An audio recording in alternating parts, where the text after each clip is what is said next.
Muito bom dia.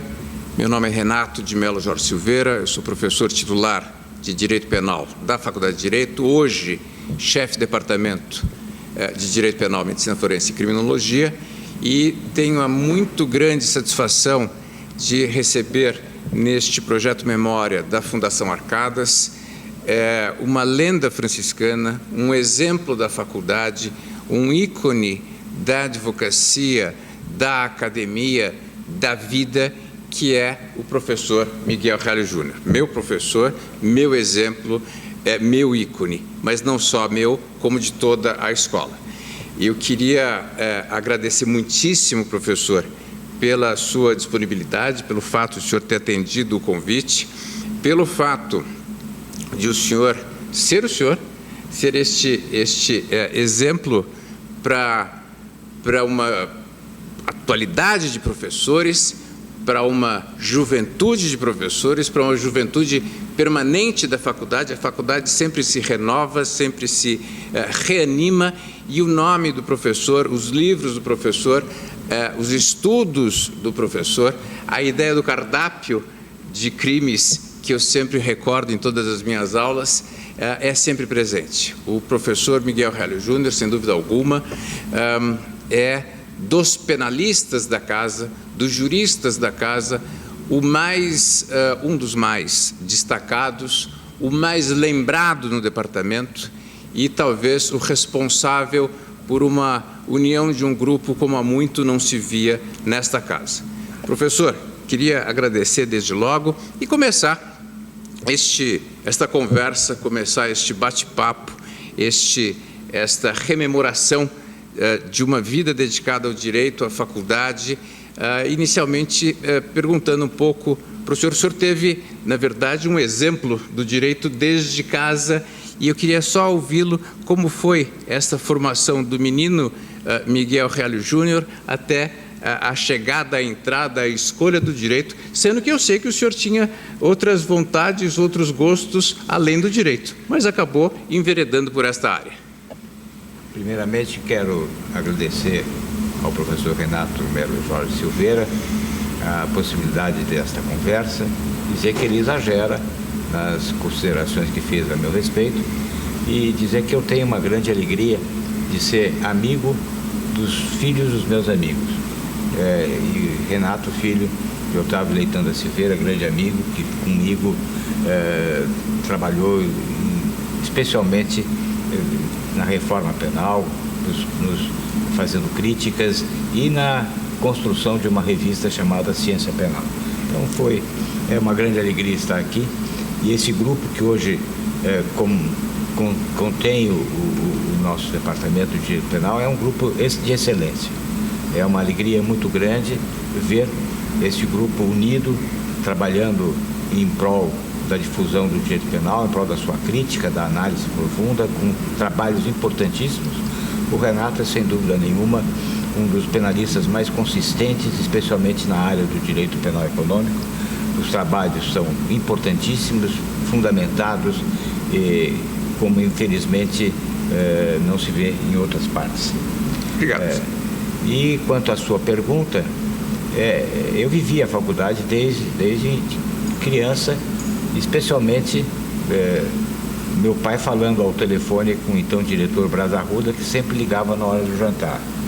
Então, eram longas conversas sobre a faculdade de Direito, e eu lembrava dos nomes dos professores que tinham sido contemporâneos de meu pai e que depois vieram a ser meus professores também. Quero lembrar aqui o professor Ernesto Leme, Cesarino Júnior, Noé de Azevedo. Eram figuras ícones para mim, construídas no meu imaginário de criança, e vieram a ser meus professores depois. Goffredo da Silva Teles também, ou seja, são vários professores cuja imagem foi constituída desde a minha infância. E, efetivamente, eu tinha como resistência, que qualquer adolescente deve ter, a figura paterna, eu tinha a ideia de seguir ciências sociais. Mas havia, sem dúvida, uma grande expectativa, uma pressão para que eu viesse para a Faculdade de Direito. Eu tinha feito já o clássico, minha tendência era realmente humanidades e não ciências exatas. Por isso eu que estudei no Colégio Santa Cruz, deixei o Colégio Santa Cruz, porque o Santa Cruz só tinha científico, e fui para os jesuítas, onde fiquei numa classe experimental de 17 alunos, com divagações filosóficas e literárias. Portanto, essa era a minha linha, a minha tendência. Mas não podendo fazer ciências sociais e vindo fazer faculdade de direito, para atender as expectativas mais que explícitas dos meus pais, eu fiz também a revelia deles, evidentemente, a filosofia na Faculdade de Filosofia, que era um centro de pensamento opositor ao meu pai, que tinha constituído o Instituto Brasileiro de Filosofia, que eram, afinal, linhas antagônicas, né? E muito mais a Faculdade de Filosofia formada por um pensamento marxista. E fiz 2 anos de filosofia à noite. E era, aliás, e hoje se revela que era indevido um aluno ter 2 cursos patrocinados pelo Estado, né? Simultaneamente. Né? Então, mas aí eu trabalhava no escritório como forum boy, e era muito exaustivo fazer filosofia, direito de manhã, escritório à tarde e filosofia à noite, né? Então, acabei largando a Faculdade de Filosofia, não me formei em filosofia, e a faculdade que eu encontrei era a faculdade ainda dos alunos que faziam política pensando em serem deputados federais. A ideia era, quem for presidente do 11 de agosto já tem um degrau galgado para seguir na vida política. E a política na faculdade estava dividida entre 2 partidos, o Partido Independente e o Renovador. Depois formou-se um partido de direita, que é o PRA, e eu não entrei em nenhum partido, especialmente no PRA. Tinha uma linha muito liberal, muito à direita, e realmente não me satisfazia. E eu via que no Independente e no Renovador o que havia eram ambições pessoais. E, em função disso, até no primeiro ano, eu fiz um manifesto, junto com o José Alexandre Tavares Guerreiro, criticando a política na Faculdade de Direito. Quer dizer, calor embandeirado, fazendo uma crítica à política que era praticada pelos alunos, que se dividiam em partidos políticos, mas que eram partidos como os de hoje, eram partidos de ambições pessoais, não tinha muita distinção de propostas, de projetos, né?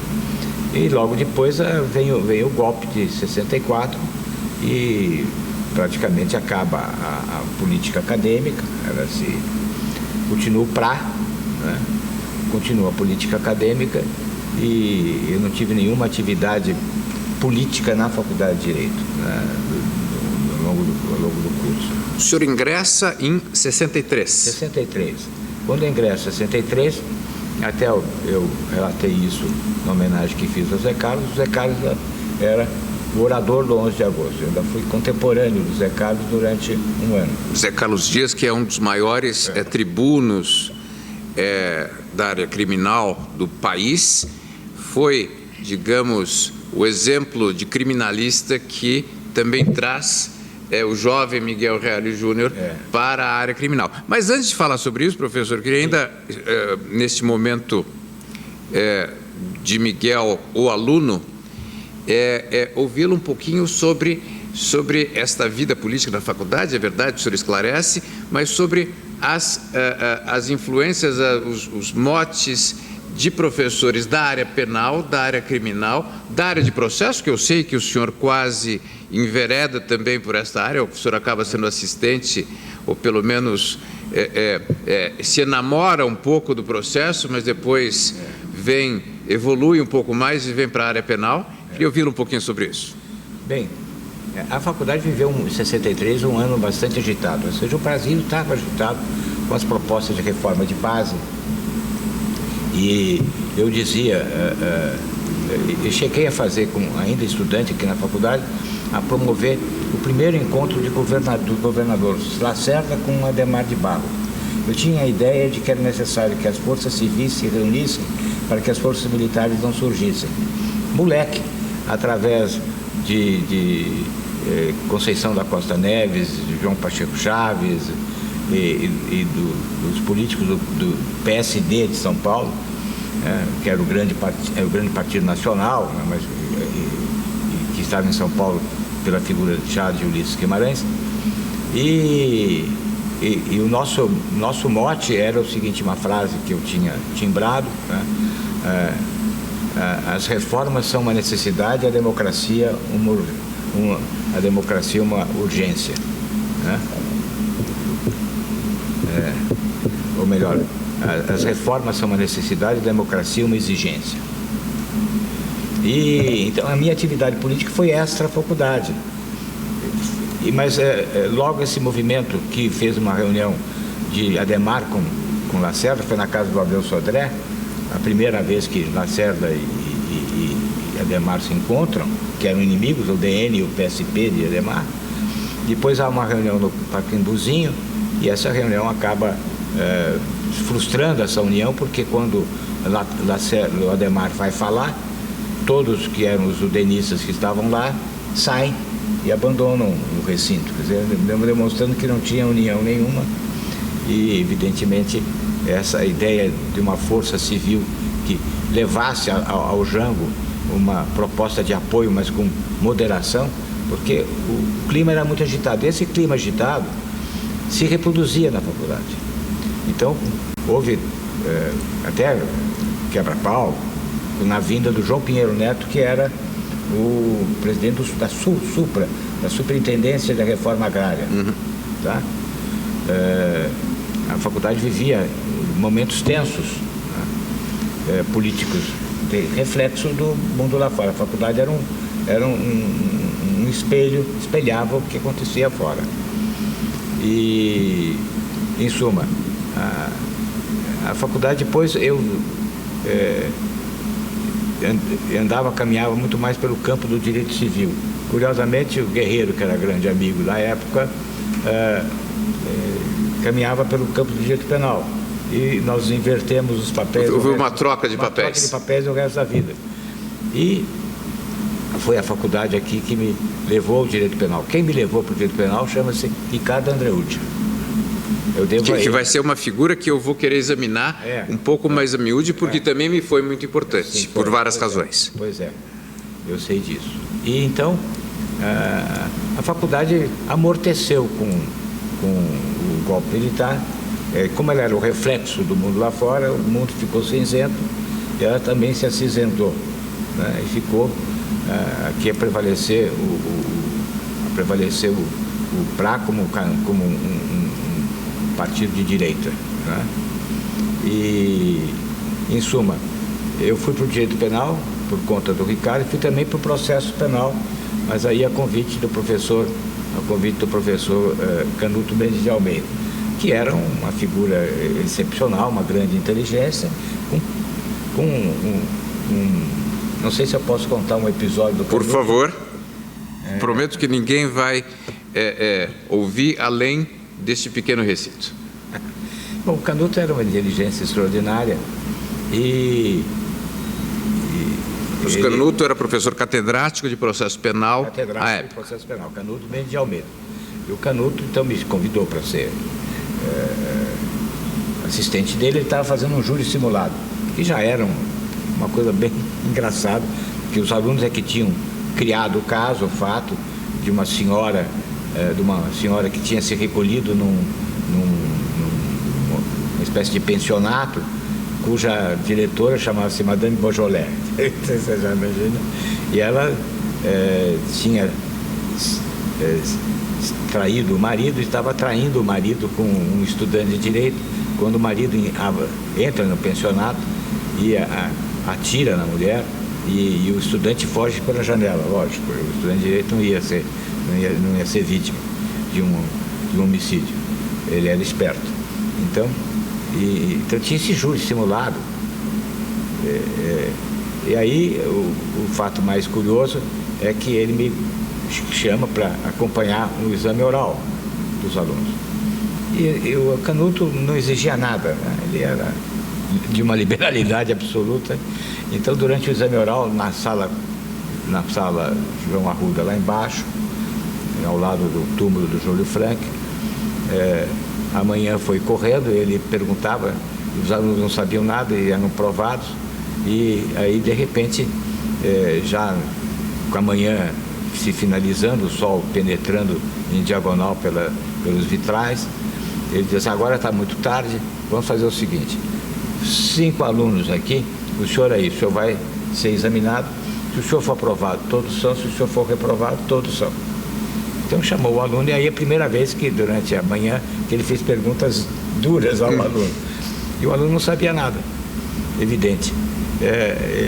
E ele disse: bom, o senhor está indo muito mal. E os outros 4 ficaram possessos. Eu vou lhe fazer uma última pergunta. Se o senhor souber, o senhor está aprovado, e os demais também. Se não souber, estão todos reprovados. Que idade o senhor tem? E daí conseguiu salvar a pele de todos. A faculdade tinha essas figuras, tinha esses professores maravilhosos. O Blas Arruda era outro professor que saía carregado, professor de Direito Internacional, saía carregado pelo pátio. Quer dizer, era um estudantado muito criativo. Muito bom. O senhor, nesse momento, enfim, tem uma influência de Ricardo Antunes Andreucci. À época ainda era, salvo erro, assistente, porque o doutorado dele é de 67, me parece, sobre a incriminação do adultério, e ele acaba tendo uma vida um pouco contemporânea com a sua, um pouco mais velho, é verdade, mas uma vida contemporânea com a sua. Eu já chego lá. O senhor se forma, tem a influência advinda também do exemplo de Zé Carlos Dias, começa a se interessar pelo direito criminal, pela vida do advogado criminalista. Mas não abandona a faculdade. O senhor já tem a intenção, ato contínuo, de continuar na faculdade. É um momento curioso, porque está em criação os cursos de pós-graduação. O senhor faz antes, não é isso? O doutorado? Bom, como eu dizia, eu estava muito mais ligado ao direito civil que ao direito criminal. O Ricardo, no 4º ano da faculdade, era meu assistente do velho professor Soares de Mello, que também era uma figura, né? Que defendia que o preso tinha que usar roupa listada. Era um defensor alburniano na essência. Na essência, número e cabelo raspado, senão, quando ele saísse, não seria descoberto por um colega de penitenciária, porque aquele careca de número e roupa listada não ia ser descoberto na figura de um homem de cavoinhas vistosas e melenas grandes e cavoinhas vistosas. Eram figuras, né? E aí, bom, aí o Ricardo faz um júri simulado. Eu senti que naquele instante a minha vida ia se transformar. E me inscrevo e sorteio e sai o meu nome para fazer defesa. E aí eu fiz o júri, acho que fui bem e gostei. Aí faço um segundo júri simulado e vejo que esse realmente é o caminho, né? E então eu tinha contato com o professor Paulo Zé da Costa também, que me apresenta ao juiz da 23ª Vara Criminal, onde eu faço não só um estágio, eu faço de tudo. O juiz era o sobrinho, Cavalcante sobrinho, ele acabou confiando em mim, o promotor também. Eu fazia audiência, presidia audiência com Dante Delmanto, sendo advogado. E eu presidindo a audiência, 4º-anista, 5º-anista da faculdade. Nem formado ainda? Não, nem formado. E fazia júris também. E fui fazer o primeiro júri com o Zé Carlos, ainda não formado, né? Fiz outros júris em que o Zé Carlos ou o meu cunhado compareciam no início.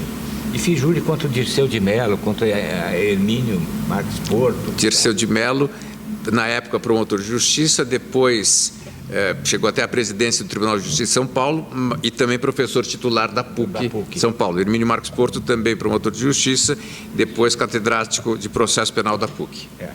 E ali, no júri, eu inclusive Eu fiz o primeiro júri com slide. O senhor era tecnológico naquele momento. Era uma coisa extraordinária. Porque eu reconstituí o crime através de fotografias que faziam diversos momentos. Era um pobre sujeito no fundão da Zona Leste, numa pensão, um quarto com duas camas, e o sujeito tinha uma abertura na jugular imensa e deitado na cama de decúbito dorsal, e ele com a jugular, com a parede desse lado, cheia de sangue, e o corte do lado inverso, e nenhum sangue no lençol. E o réu dizia que ele estava deitado, dormia com uma faca perto dele porque desconfiava do companheiro de quarto, quando o sujeito veio por cima dele para querer ter relação sexual com ele, para tentar dar o pudor. Aí ele pegou a faca e cortou o sujeito. Nessa hora que corta, espirra na parede, um jato. Aí ele levanta e joga o corpo, que cai. Ele levanta e joga o corpo, que cai ao contrário, ou seja, e com a cabeça na cabeceira, né, e com o corte voltado para fora, né? E então, como explicar isso? Então eu fui lá no local e consegui convencer lá um amigo a fazer o papel do réu deitado ali, e foi fotografado momento por momento, que explicou como é que se dava esse fenômeno dele estar o corte ao contrário, né? A parede cheia de sangue, nenhum sangue no lençol. A única explicação possível era essa, mas eu tinha que fazer um roteiro fotográfico, e fiz isso com slides, e foi contra o Hermínio. Eu ainda estava no 5º ano da faculdade aí. Então foi aí que começa. E foi o Ricardo que abriu essa porta. Eu disse para ele: Ricardo, você é o responsável. Você sabe, tem uma coisa preta lá que é responsável, que era o saquinho de onde eu fui sorteado o meu nome para ser o advogado no júri simulado.